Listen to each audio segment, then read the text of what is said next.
Quando nós falamos de reforma luterana, uma das questões básicas e importantes que nós temos que falar sempre é sobre a questão da liberdade. Houve uma transformação em todas as áreas do conhecimento. Desde os seus primeiros escritos como reformador, Lutero passa a enfatizar a importância da educação das crianças e dos jovens. O Lucas Cranach é uma engrenagem dentro do processo da reforma.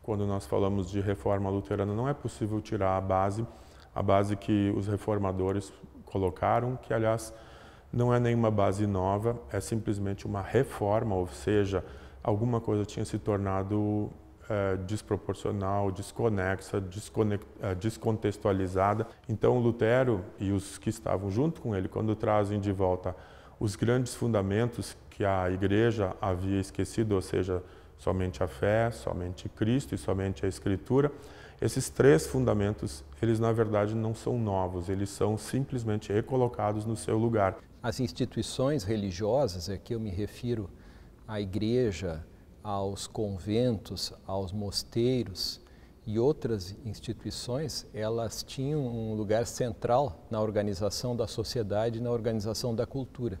Lutero, quando chega e vem falar sobre a liberdade e a utilização da Escritura Sagrada como uma centralidade do pensamento das pessoas e dos cristãos em especial, ele mostra que nós temos liberdade para agir de acordo com a consciência que nós temos. Então a pintura realmente hoje, vista em vários quadros, nós vemos isso, né? Esse poder libertador da palavra, esse resgate à salvação pela fé, né? E por tudo propagação da graça e do amor e da misericórdia de Deus. Isso se vê na expressão das pinturas, isso se vê na posição das pessoas frente à cruz, isso se vê no significado que também Lucas Cranach dá às suas imagens. E por isso ele é tão importante também hoje no contexto da reforma luterana. Que Lucas Cranach era o fotógrafo da corte e ele era, ademais, além de ser artista, também empresário, pessoa influente na sociedade. Ele é uma engrenagem básica para tornar a reforma, divulgar essa reforma a todos os níveis. Era o pintor oficial da corte de Frederico III. Frederico, também chamado de sábio, ele foi sábio não só no nome. Ele trouxe primeiro Lucas Cranach como artista, depois ele traz Martinho Lutero. E essa sincronização dessas pessoas nesse momento histórico produz que Lucas Cranach tenha um espaço muito importante na divulgação da reforma também. Se trazemos para esse momento essa perspectiva, seria mais ou menos como que o computador no nosso uso ou as redes sociais. Lucas Cranach coloca a reforma nas redes sociais daquele momento através das suas pinturas. Olhar para as questões das representações associadas à infância e à juventude, no contexto da reforma, nós queremos nos ocupar especificamente com o altar da Igreja de Santa Maria de Wittenberg, que foi uma obra produzida no ateliê de Cranach no ano de 1547. Isso já é um ano após a morte de Lutero. O quadro base, o quadro de baixo que forma o cimento, mostra Lutero pregando as pessoas de um lado, o próprio Lucas Cranach aparece também de um lado. Traz no centro o Cristo crucificado, de um lado o pregador que aponta para Cristo, baseado na Escritura Sagrada, ou seja, na fonte do conhecimento teológico, do conhecimento cristão. Esse Cristo crucificado não é um Cristo estático, ele tem uma túnica que parece que está em movimento, poderia inclusive simbolizar a vida que não vai, e o Espírito Santo que fortalece a fé de cada um. E de outro lado, a comunidade que não dirige o seu olhar para o pregador, mas que dirige o seu olhar para o Cristo crucificado, para o centro da mensagem salvífica do Evangelho. E essa comunidade, ela traz pessoas de todas as faixas etárias, traz homens, mulheres e traz também crianças. Essas crianças têm acesso direto à salvação. Esse quadro é a base da igreja, que aparece depois com 3 quadros em cima dessa base. Um dos quadros é a Santa Ceia, onde aparece a forma da comunhão, muito simbolizada através dessa nova forma de pintar. Uma mesa redonda, onde aparecem então os discípulos. O Judas está já com o pé para fora dessa comunhão, aparece com uma roupa diferente. E Lucas, como fazia questão de marcar, incorpora alguns elementos da realidade. Coloca nessa mesa também Martinho Lutero.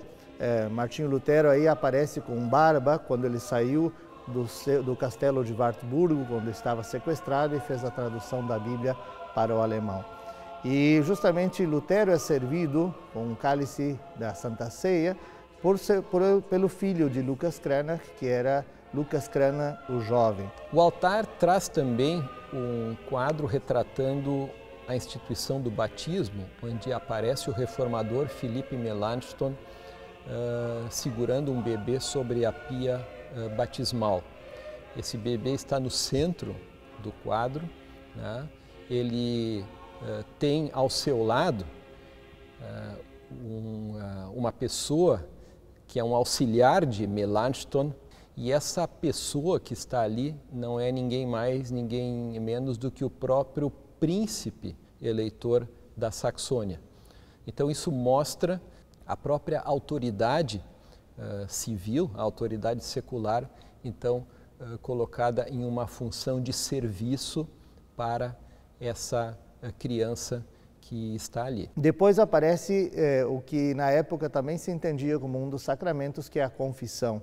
Aparece o pastor de Lutero, o pastor da congregação, onde Lutero também estava trabalhando, Bugenhagen, e aí aparece uma pessoa vestida com trajes mais nobres, e aí aparece de mãos amarradas, como uma pessoa que não se arrepende e não é perdoada.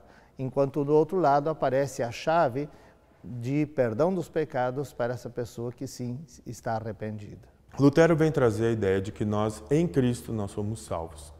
Somente através de Cristo nós somos salvos. E essa salvação diante de Deus coloca o ser humano numa outra dimensão, uma dimensão que não havia mais na Idade Média tardia. Ou seja, o ser humano, diante de Deus, é responsável pelos seus próprios atos. A xilogravura era uma matriz feita naquele momento em madeira, depois também foi feita em metal. A origem de tudo não é da Alemanha, mas vem da China. E Lucas Cranach, com seu grupo de alunos, seu estúdio, sua escola de artes, ele produz materiais que sejam de fácil duplicação. As pinturas também eram uma forma de mostrar a arte através do que ele preparava de histórias da Bíblia ou cenas da Bíblia, mas também a xilogravura tinha uma outra dimensão, porque ela passava a ser mais popular. Era mais fácil fazer uma cópia de uma xilogravura e imprimir, e isso dava acesso às pessoas, ao povo em geral. As obras de arte, enquanto estavam em algumas igrejas e bem longe do acesso do público, as xilogravuras estavam na mão das pessoas. Dentro dessa perspectiva da transformação, do resgate à liberdade, do conceito de que nós temos em Deus um Deus amoroso, um Deus perdoador, um Deus justo e que nos declara justos através da fé.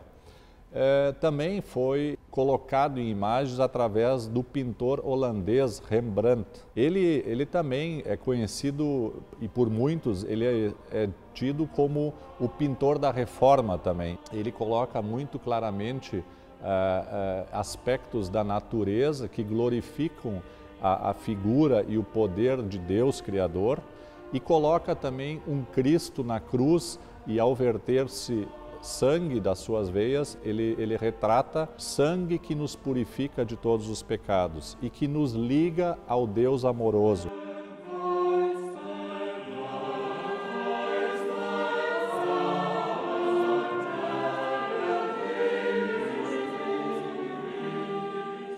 Dürer foi um humanista e um artista. Quando esteve em Veneza, ele pintou em 5 dias um quadro retratando a história de Jesus aos 12 anos em Jerusalém, no templo.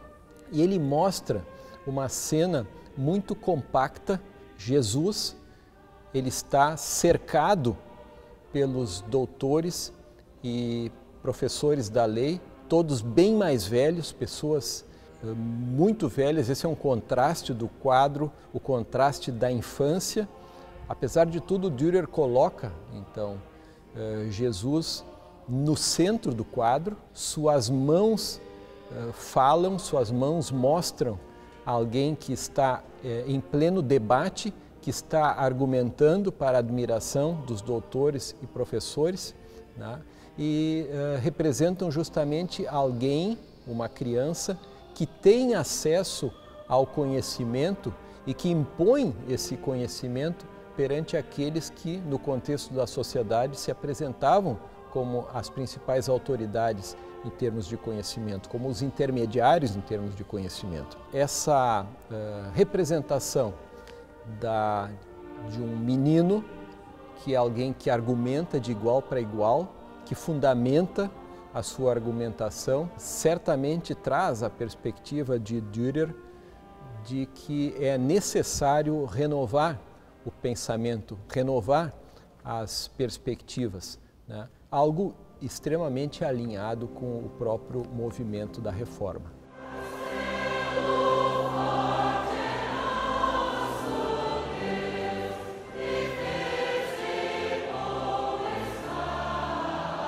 O hino Castelo Forte é Nosso Deus é um dos maiores hinos da história do cristianismo. Lutero teria escrito esse hino, composto por volta de 1521, quando ele fora convocado pelo imperador Carlos V para a Dieta de Worms.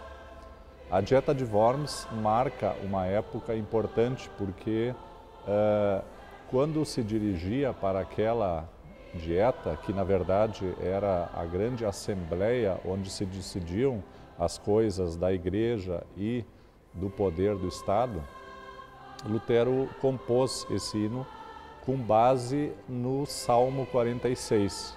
Deus é nosso refúgio e fortaleza, socorro bem presente na angústia, pelo que não temeremos, ainda que a terra se mude e ainda que os montes se transportem para o meio dos mares, ainda que a água ruja e se perturbe, ainda que os montes se abalem pela sua braveza.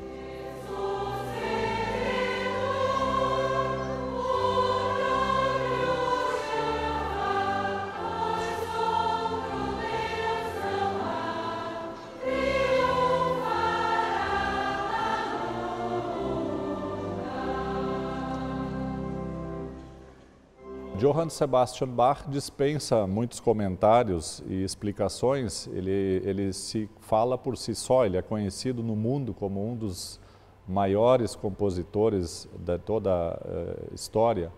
Ele é filho de luterano. Como compositor, e fez isso inúmeras vezes, várias vezes, ele se utilizou muito de escritos de Lutero. A que mais se destaca nesse contexto é a cantata de número 80, que é conhecida como a cantata da Reforma, onde ele utiliza exatamente o hino do Castelo Forte, Nosso Deus, como fonte inspiradora.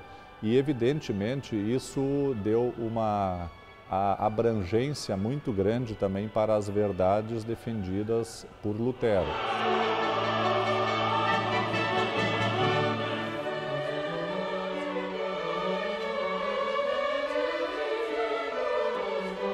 Precisamos olhar isso hoje, muitas vezes, novamente, e compreender o que é isso. Em primeiro lugar, olhar novamente que a liberdade ela está centrada principalmente na palavra de Deus. Isso é um fator indiscutível para qualquer comunidade luterana. Se não olhar isso, não vai entender o que é liberdade em Lutero e muito menos na Bíblia, obviamente.